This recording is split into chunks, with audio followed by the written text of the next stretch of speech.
Hi, it's me again with CorelDraw tips and tricks. Somebody's having trouble with this puzzle generator, and I'm going to change this to a 5x5 puzzle.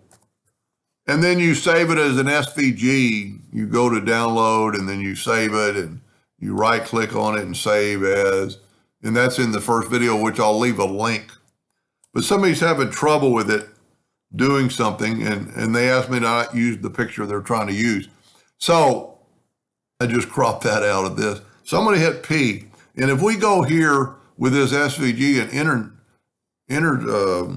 intersect it, we get this right here. It's just because I think it's because it's the SVG. So what we're going to do, we're going to take this puzzle and we're going to modify it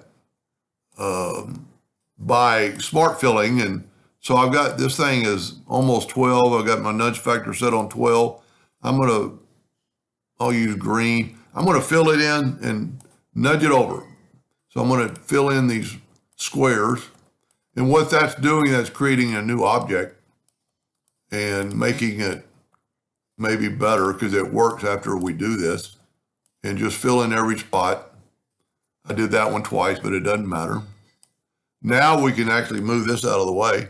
And if we left click, right click, and Control G to group them, and then hit P to put it in the center of the page where our graphic is, and then select them both and go to intersect.